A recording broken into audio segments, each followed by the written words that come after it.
ya acá. Y bueno, me toca hablar del factor inmunológico. Lo puse con I mayúscula, así que voy por el sí. Total. Y algunos quizás ya hayan escuchado alguna charla, alguna explicación sobre inmunología reproductiva. Voy a volver sobre algunos conceptos básicos como para que es algo tan distinto a lo que habitualmente hacemos, para ponernos en tema y que se entienda bien toda la implicancia clínica. Entonces, para empezar, la inmunología reproductiva es la interacción, estudia, ¿no? la interacción entre el sistema inmune y todos los eventos relacionados con la medicina reproductiva y las patologías reproductivas. Y se ha relacionado con muchísimas patologías, no solamente reproductivas del primer trimestre, que es lo que a nosotros habitualmente nos convoca, sino también patologías de todo el embarazo. Está asociado íntimamente a la instalación y al desarrollo de todo el embarazo. Entonces, el primer científico, ¿sí?, que se hizo la gran pregunta de cómo puede ser que una mujer con un determinado componente genético, ¿sí?, de compatibilidad genética, pueda no solo alojar, sino permitir el desarrollo de un ser que tiene un 50% de antígenos totalmente distintos, ¿sí? Halógenos que son los del padre. Este señor fue Sir Peter Meadoworth, que es un brasilero, que era biólogo, que se ocupaba de trasplante, o sea, sabía de lo que hablaba y que fue premio Nobel de medicina, ¿sí? Y esta pregunta se la hizo ya en el año 1953, o sea, hace 70 años. Y acá se largó la historia, ¿sí? Durante la historia de la inmunología reproductiva, primero se habló de que la mujer embarazada estaba inmunodeprimida, sabemos perfectamente que no es así. Después se habló de una supresión selectiva a nivel del trofoblasto, o sea, de la decidua. Sabemos hoy tampoco que es así. Hoy sabemos que la función inmune en el embarazo y en la implantación es reguladora, ¿sí? Protege a ambos, es difícil de entender, pero tenemos tanto actividad citotóxica como actividad tolerogénica. Y las dos son fundamentales para el logro del desarrollo del embarazo. ¿Por qué? No solamente porque tiene que ser facilitadora, o sea, ligeramente disminuida en su calidad inmunológica, o sea, disminuida en la actividad citotóxica, sino que es activa ¿por qué? Porque tiene que defender a los dos. O sea, no solo tiene que permitir la implantación, sino seguir activamente con una actividad citotóxica que defienda a la mamá y al feto de patógenos. Funcional a los dos y fundamentalmente tolerogénica. La actividad tolerogénica es inmunológicamente activa, ¿sí? Hay citoquinas, hay un montón de actividades de células inmunes que están activas defendiendo al embrión. Entonces, desde el punto de vista clínico, ¿en qué impacta la actividad inmunológica? En el reconocimiento feto-materno, en la interfase. El desarrollo de la vascularización placentaria también depende en forma secundaria de la función inmune, que va a permitir un normal crecimiento y desarrollo fetal, y en el trabajo de parto también. Entonces, si miramos los distintos estadios inmunológicos en el embarazo, a grandes rasgos podemos hablar de un comienzo y un fin inflamatorios, superinflamatorios, con factor de necrosis tumoral alta, con interferón alto, o sea, bien inflamatorios, que van a permitir la receptividad, el reconocimiento y la receptividad inicial, la ruptura del trofoblasto, o sea, la invasión, ¿sí? Y a partir de la semana 7, 8 más o menos, durante todo el segundo trimestre y todo el tercer trimestre antes del trabajo de parto, más antiinflamatorio y tolerogénico, ¿no? Por supuesto. Entonces, estamos acostumbrados a hablar o a trabajar con úteros, con ovarios, con trompas, que son todo grande, ¿no? Acá hablamos de procesos moleculares, tenemos que mudarnos, ¿sí?, a la abstracción.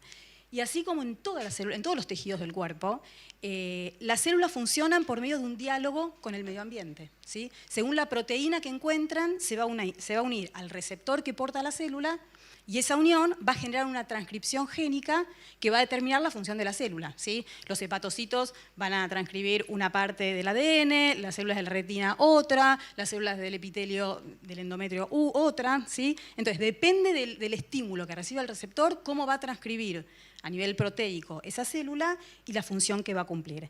Y así, esto es la base del funcionamiento del sistema inmune. Con qué se encuentran las células blancas va a determinar cómo se van a comportar. Entonces, el reconocimiento feto-materno no empieza con el embrión. Está bien que la fantasía sea esta, porque ocurre, o sea, todos los meses formamos el endometrio, pero solamente tenemos embarazo cuando hay un embrión que puede implantarse, no siempre euploide y que continúe, ¿no? Pero esto es lo mismo para todos los embriones. Entonces, todos los factores preembrionarios, como las hormonas, los estrógenos, la progesterona, es muchísima la información, yo no me puedo detener en qué genera cada uno, pero sí, créanme que los estrógenos y las progesteronas predisponen, ¿sí?, no solamente a la cantidad, sino a la calidad de las células inmunes que se van a enfrentar al trofoblasto. El semen, ¿sí?, el semen trae citoquinas y trae vesículas con aloantígenos paternos. Entonces, cuando la mujer se va a embarazar, las células inmunes ya conocen los antígenos paternos, si es una pareja estable, por supuesto, porque estuvo en contacto con el semen muchísimas veces, y los linfocitos T, que son los que finalmente llevan las respuestas inmunes específicas, ya los conocen. Y hay un montón de linfocitos T reguladores, que son los que fundamentalmente generan la tolerancia, que ya conocen estos antígenos, y eso está buenísimo. Ahora, finalmente llega el embrión, y ahí sí, llega con un montón de elementos, ¿sí? Primero, produce moléculas solubles que llegan antes a la zona implantatoria, donde van actuando sobre las células blancas que encuentra, y estas moléculas, bueno, esto voy después, quiero mostrarles algo primero. Esta es la población leucocitaria del útero, ¿sí? Y no es que yo sea fanática de la inmunología, lo soy, pero estoy tratando de no demostrarlo. El 40% del total de las células de la decidua, ¿sí?, materna, son leucocitos, son glóbulos blancos. O sea, no lo digo yo. Si casi la mitad de las células del endometrio en el momento de implantatorio son glóbulos blancos, evidentemente la biología determina que tengan un factor prevalente. Entonces, acá vemos la distinta distribución de los tipos de leucocitos, de glóbulos blancos, en distintas fases del endometrio. Tenemos endometrio no gestante en la fase folicular, el endometrio no gestante en la fase lútea y en la decidua basal en el embarazo temprano. Entonces, fíjense cómo va cambiando la composición. En la fase folicular, lo único que tienen que hacer los glóbulos blancos es defendernos contra patógenos. Tenemos un 40% de linfocitos T, ¿sí?, que son bien activos, y especialmente, fundamentalmente, del tipo Th1, que son bien citotóxicos, ¿sí? Y dentro de los natural killers, las killers son bien agresivas, ¿sí?, son bien citotóxicas. Tenemos las CD16 positivas, ¿sí?, y las CD56, que están no muy altas, ¿sí? Ahora, si nosotros pasamos a un endometrio de una decidua, ¿sí?, de un embarazo temprano, fíjense cómo los linfocitos T disminuyeron, y dentro de estos, los más abundantes son los tipo Th2, ¿sí?, los tolerogénicos. No puedo entrar ahora en el detalle molecular, ¿no?, pero créanme que estos son tolerogénicos y estos son citotóxicos. Siguen estando. ¿Por qué? Porque los necesitamos no solo para que nos defiendan de los patógenos, sino para colaborar en el proceso implantatorio. Y fíjense cómo las células natural killer, que son killer, pasan a ser un 60 a 70%. ¿Sí? Es genial. Bueno, entonces... bueno, este es un gráfico de lo que dije recién. Y lo que tenemos acá, que es de lo que venía explicando, es que este es un blastocisto implantándose, todas las células inmunes que encuentra, y esta es una vellosidad terciaria, ¿sí? El corion extravelloso, ¿sí?, se expone directamente a la sangre materna. ¿Y qué pasa acá? Trae estas moléculas. Estas moléculas son moléculas del complejo mayor histocompatibilidad, o sea, determinan el fenotipo, el genotipo y fenotipo fundamentalmente del embrión, que algunas son maternas y otras son paternas, ¿sí?, y son únicas del endometrio, del trofoblasto. Esta es tipo 1, que es no típica, y estas dos son tipo 2. Las únicas células que la aportan son las células trofoblásticas. Entonces, acá ya tenemos todo el sentido. La célula blanca reconoce al HLA que como solamente lo aporta el trofoblasto, le dice, ojo, soy un trofoblasto. No me podés atacar porque si no nos extinguimos como especie, ¿sí? Hubiésemos quedado en Adán y Eva. Entonces, acá empieza toda una serie de procesos, ¿sí?, moleculares que generan angiogénesis, que generan la tolerancia, la proliferación de células Treg, la quimiotaxis de células natural killer uterinas, angiogénicas, no citotóxicas. Como decía ahí, 70% de las células de la decidua son natural killer, pero de este 70%, el 70% de todas las natural killers son angiogénicas, no son citotóxicas. ¿sí? Entonces tenemos que interpretar qué tipo de natural killer tenemos. Todo esto es parte de lo que ocurre, entonces no lo voy a describir en detalle, pero sí quiero que entiendan el nivel de complejidad que tiene el proceso de reconocimiento feto-materno, ¿sí? Y que tenemos que tenerlo en cuenta cuando abordamos a una paciente, porque esto puede estar fallado desde un punto de vista inmunológico puro. O sea, una paciente que tenga un receptor en el natural killer KIR activador en vez de inhibidor, entonces esa paciente tiene una patología inmunológica de base. Pero esas van a ser el 0,2% de nuestras pacientes inmunológicas. La principal causa de falla inmunológica son las patologías comunes que conocemos que causan inflamación. Entonces, tenemos que empezar a mirar a las pacientes con criterio inflamatorio. ¿Qué paciente puede tener alguna patología que esté produciendo inflamación a nivel del endometrio o sistémica? ¿Sí? Si tiene más tejido adiposo pardo, si tiene más tejido adiposo lleno de macrófagos M1, TH1 en vez de TH2. O sea, empezar a entender qué tipo de paciente tenemos desde todo punto de vista. Si tiene anticuerpos antinucleares, o FAN, propios, ¿sí? Antitiroideos, antifosfolípidos, porque esa paciente tiene un sistema inmune hiperactivo. Por ahí no tiene un lupus, porque la paciente que viene con lupus es fácil, esa paciente va a abortar, va a tener una falla implantatoria. El tema es poder pesquisar las pacientes que tienen como ligeras formas de funcionamiento del sistema inmune hiperactivos que pueden traernos problemas, ¿sí? Bien. Esto es, hablando también de todo lo que implica el equilibrio, esta diapositiva yo la hice hace como 15 años, cuando empecé a estudiar y a empezar a dar las charlas sobre inmunología. Esto es lo que sabíamos, por ejemplo, solamente de los linfocitos T. La respuesta TH1, TH2, sabemos que en el embarazo es más de tipo TH2 que TH1. Hoy solamente de linfocitos T tenemos esto. ¿Sí? Tenemos T reguladoras, TH17, TH1, TH2. Sabemos que en la mitad del camino una TH17 se puede transformar en una TH2. O sea, es genial en base a qué se exponen. Según la citoquina que se exponen, unen otro receptor, generan otra transcripción y se convierten en otro tipo de linfocito activo. Entonces, es muy importante esto, de pensar en qué medio le estamos ofreciendo a este sistema inmune. Entonces, entendemos como criterios básicos que la célula trofoblástica, cuando llega, genera reclutamiento de células inmunes, o sea, las llama porque las necesita, pero no a cualquiera, sino que las educa. Les explica que es un trofoblasto y va a traer células que trabajen en la angiogénesis, trabajen en la regulación, etc. Entonces, bueno, esto lo paso porque ya lo dije. Entonces, el contexto inmune preimplantatorio es un fino equilibrio entre citotoxicidad y tolerancia. ¿Qué pasa cuando se rompe este equilibrio? ¿Sí? Por cambios en el tipo de funcionamiento inmune, con predominancia de citoquinas TH1, disminución de la función de T reguladoras, la presencia de natural killer más citotóxicas que angiogénicas, que serían las CD16 negativas, aumento de función TH17, macrófagos, etcétera, etcétera, etcétera. ¿Qué pasa? Disminuyen las tasas de implantación, de embarazo evolutivo y de nacido vivo. ¿Qué quiere decir esto en clínica? Que es lo que a nosotros nos interesa. Nada más ni nada menos que esto.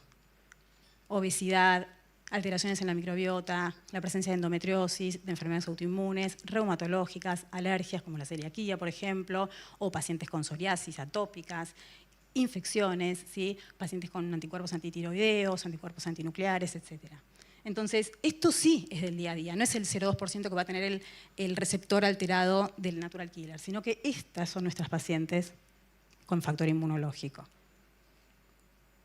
Bien, entonces, podemos buscar el marcador de implantación. Yo me imagino que si vieron todo lo que mostré, es imposible buscar un marcador. ¿Sí? Sabemos que para la diabetes buscamos glucosa, glucemia, hemoglobina glicosilada, pero acá tenemos múltiples factores. Entonces, es muy importante empezar a... La investigación básica nos está dando mucha información, porque estamos como en pleno desarrollo de evidencia de cuál es la fisiología. Tenemos que empezar a encontrar estudios que nos manifiesten esa fisiología afectada, o sea, cuándo tenemos más función TH1, cuándo tenemos más natural killer citotóxicos que angiogénicos, etcétera, etcétera. Empezar a aplicarlo en la clínica, que ya lo estamos empezando a aplicar, y ver si las terapéuticas lo modifican o no lo modifican, si hay mayor tasa de embarazo o no. Y ahí quizás está nuestro ¿no es cierto? No me quiero adelantar a Lucas, pero quizás lo que nos falta es tiempo de desarrollo.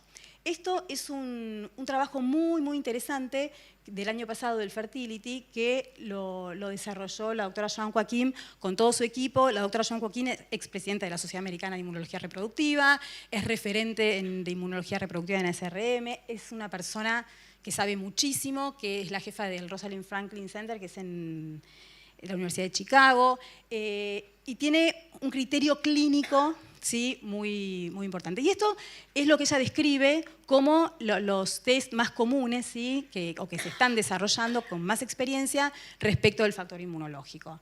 La presencia de anticuerpos, esto es en sangre, los marcadores inmunes de función natural killer, TH1, T reguladores, ¿sí?, y esto es a nivel endometrial, que cada vez hay más desarrollo de test endometriales. Y muy, muy rápido, fíjense que esto no es una revisión sistemática, es una revisión bibliográfica, ¿sí?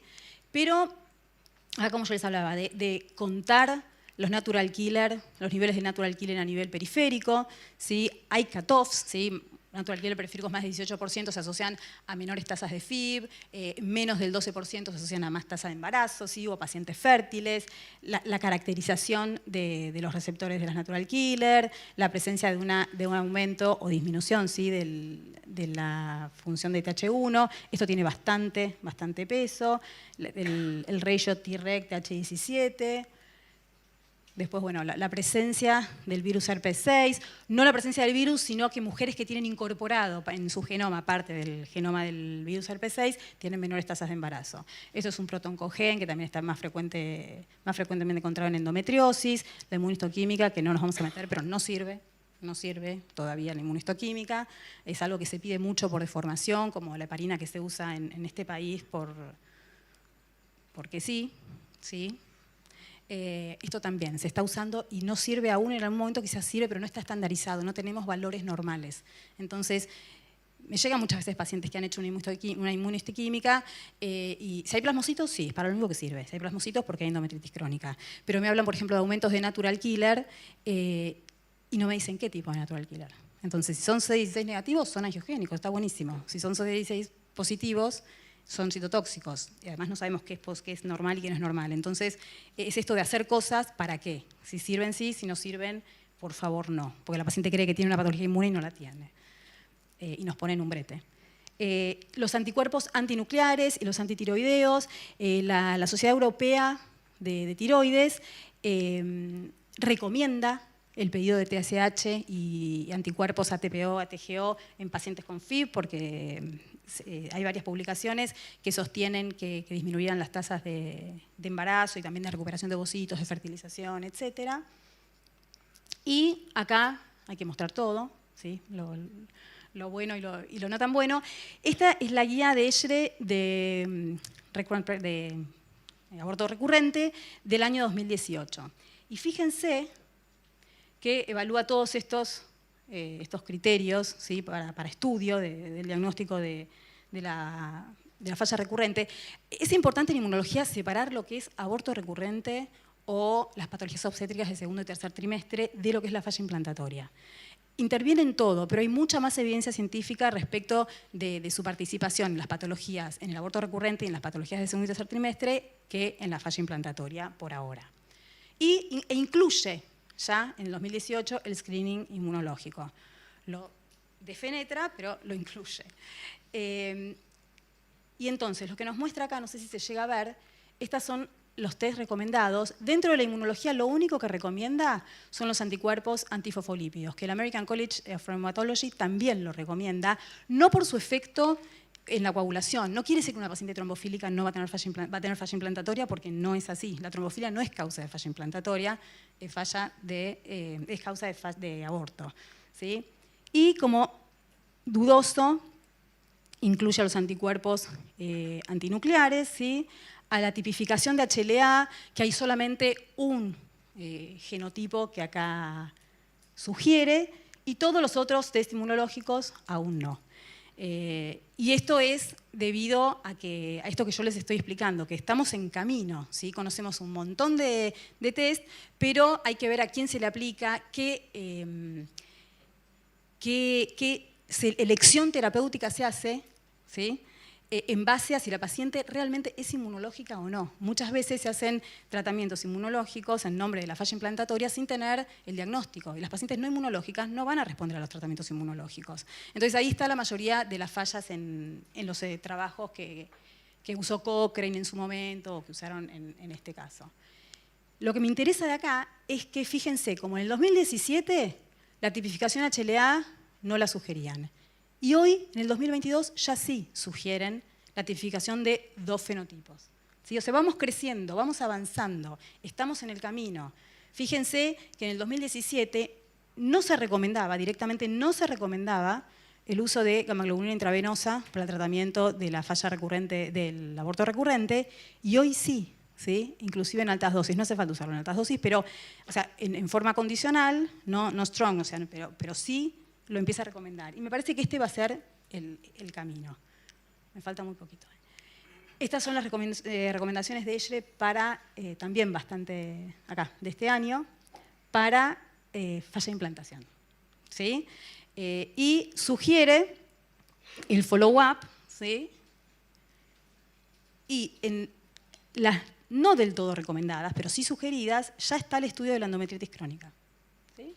Vamos avanzando. Y todavía no recomendadas, un montón de test, pero que ya están en la mira, o sea, ya aparecen en el horizonte. Y eso para nosotros es un montón. Como conclusiones, bueno, las condiciones de inflamación celular y de autoinmunidad están profundamente asociadas a fallas reproductivas. En esto sí, desde el punto de la fisiología, de vista de la fisiología, estamos requete avanzados, tenemos un montón de evidencia desde el laboratorio, ¿no es cierto? Tenemos muchos conocimientos sobre la fisiología, es lo que les decía, de la inmunología del embarazo. Los mecanismos subyacentes en fallas reproductivas deben ser investigados en las pacientes y no aplicar tratamientos empíricos, por favor, porque además las drogas inmunosupresoras suelen ser sumamente peligrosas. No solo respecto de la inmunosupresión, sino también porque muchas generan falla renal, fallas hepáticas, o sea, son drogas realmente muy peligrosas. Y las mujeres afectadas deberán ser orientadas en cuanto que aún con los tratamientos inmunomoduladores pueden resultar en mayor chance de embarazo, hay limitaciones, ¿sí? En los datos actuales, informar, como siempre.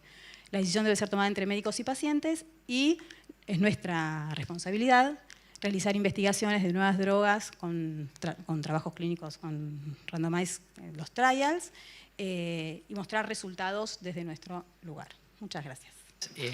Muy contento de poder participar, sobre todo porque ya se fueron casi todos, pero gran parte de las personas que hablaron fueron parte de mi formación, entonces me pone más feliz todavía. Creo que se imaginarán hacia dónde voy con la primera diapo, pero esto tiene que ver con el debate y es lo que vamos a charlar juntos. Si uno pudiera pensar el especialista ideal en fertilidad allá por la década del 90, como nos contaban los doctores Vilela y Zúñiga, la cirugía era importantísima para el especialista en fertilidad de esa época. Luego avanzamos y la importancia de cómo estimulábamos a la paciente, qué drogas usábamos, si la FSH, si la LH, si combinada, si no combinada, era algo que ocupaba la mente del especialista en fertilidad de esa nueva década. Luego entramos en la década genética y cuando entramos en la década genética pensamos que íbamos a resolver todos los problemas. Pensamos que ahora conseguíamos embriones euploides y nuestras pacientes se embarazaban. Y claro, lo que pasa es que no se embarazan todas las pacientes y me animo a decir que la época en la que vivimos de reproducción nos obliga a ser, los especialistas en reproducción, también especialistas en ética, ¿sí? Y vamos a charlar juntos un poquito el porqué. Les voy a mostrar un videíto de una película que en mi casa se mira mucho, así que me la sé de memoria, pero esta parte me parece que nos va a interesar porque resume parte de lo que fuimos hablando en todas las charlas. ¡Miren! ¡Es el tren!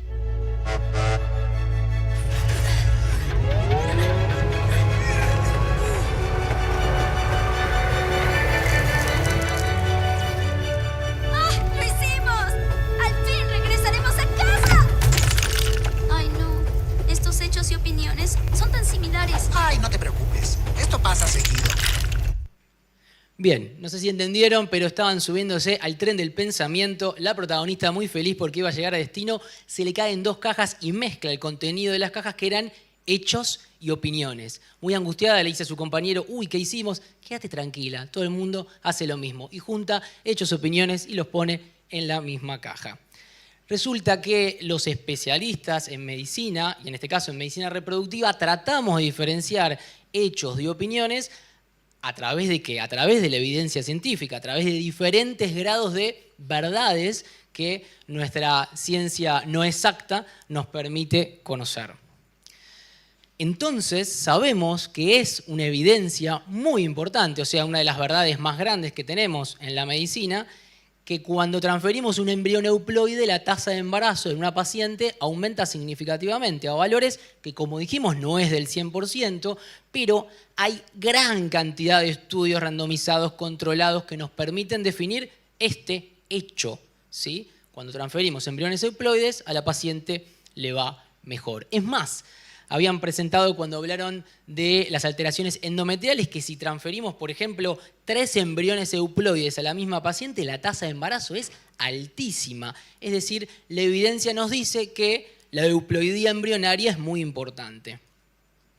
¿Qué pasa cuando nos metemos con el métier justamente de la charla de hoy y empezamos a profundizar en este océano intrínseco que es el endometrio? Acá empiezan a aparecer un montón de personajes que cada uno quiere ocupar parte de ese 30% de pacientes que no se embarazan con su embrión transferido, o ese 5% que no se embarazan a pesar de haber transferido varios embriones euploides. Entonces empezamos a hablar de la ventana de implantación, que fue una de las charlas, empezamos a hablar de la microbiota, la endometritis, y llegamos a la inmunología del endometrio.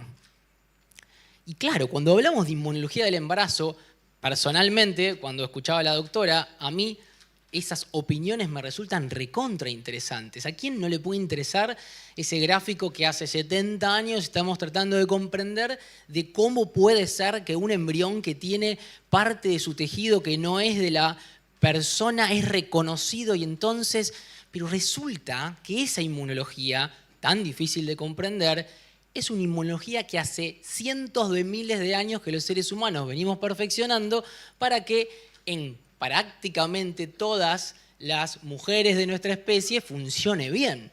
Es más, hablamos de que puede haber una alteración en la cantidad de linfocitos de los que son proinflamatorios, como nos contaban recién, los TH1 en relación a los TH2, que no son proinflamatorios, sino lo contrario, la presencia de modificaciones que va sucediendo ese endometrio a medida que avanzamos en las diferentes etapas del ciclo, pero resulta que todo esto es una opinión muy interesante, pero que se aleja de los hechos, o que por lo menos hasta ahora, en estos 70 años, desde que alguien dijo hay células inmunológicas en el endometrio, no pudimos encontrar nada que nos defina exactamente qué es lo que está pasando, A, y B, si algo que está pasando está mal, C, si lo podemos corregir o no. Es más, la posibilidad de hacer tratamientos para modificar estas condiciones inmunológicas, por lo menos a nivel linfocitario, ya vimos que no funcionan. Ya vimos que los diferentes estudios científicos que nos permiten diferenciar los hechos de las opiniones no nos dan a favor de opiniones interesantes.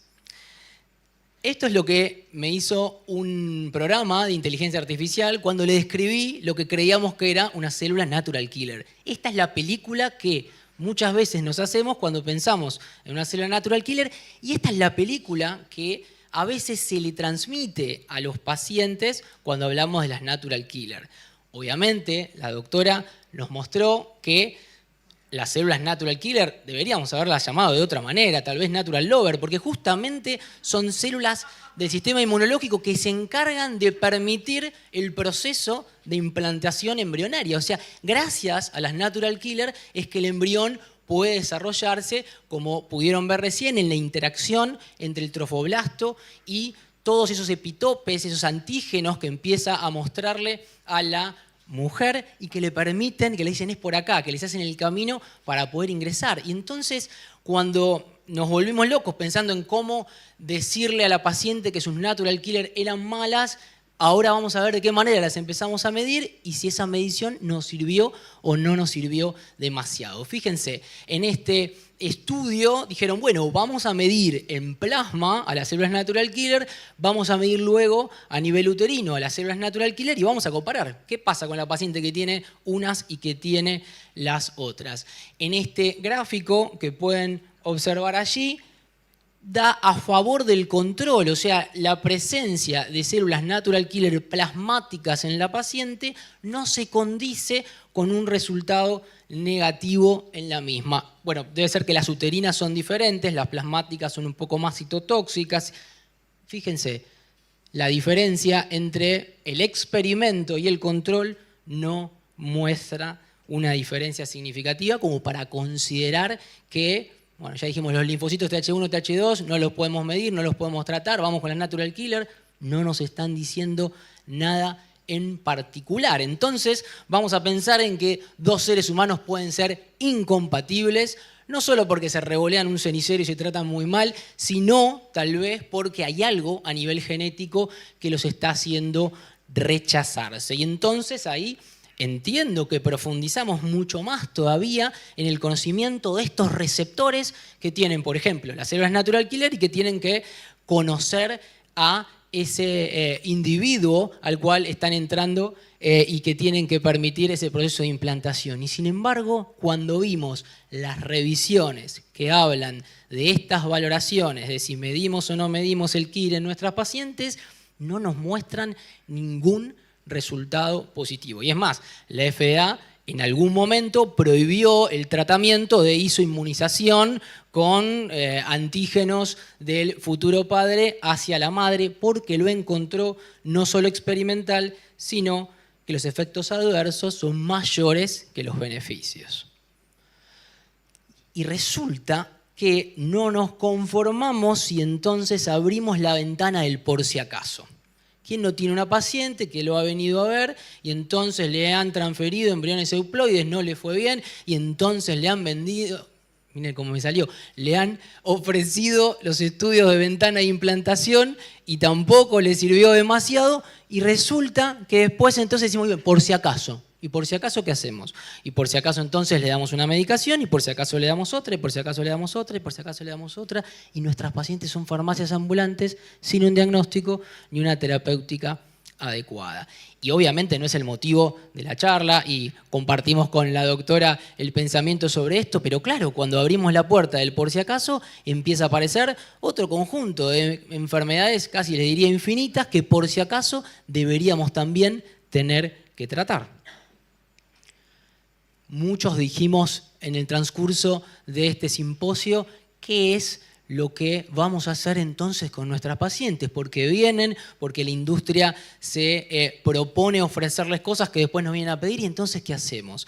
En cada charla que puedo participar, por ejemplo, sobre otros temas, como fue el tema de trombofilia, es muy común que uno diga, bueno, pero entonces ¿qué haces con tu paciente que viene? A ver, decime, ¿qué haces? Bueno, tal vez nosotros necesitemos mejores terapeutas, los profesionales, para poder manejar ciertas incertidumbres que tiene nuestra práctica. Hay cosas que no sabemos, hay cosas que van a llevar mucho tiempo saber, hay cosas que hay que seguir estudiando y esto se lo podemos transmitir a nuestras pacientes. Pero fíjense en esta revisión el concepto de que ofrecerle a una paciente un tratamiento inmunológico tal vez no signifique que esté mal, sino que haya que entender que eso hay que hacerlo dentro de un prospecto o parámetro experimental y no clínico.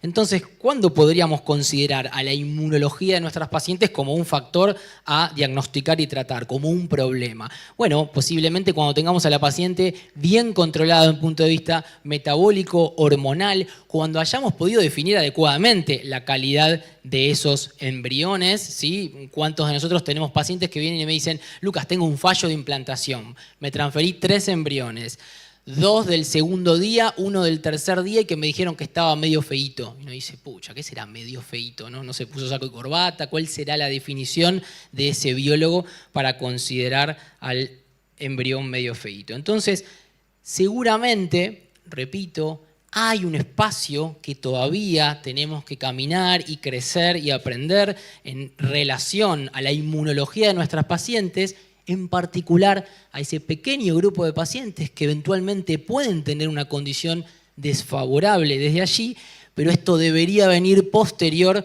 a un montón de cosas que ya son para nosotros una evidencia bien disponible y nunca por debajo de la importancia de la ética de primero no hacer mal.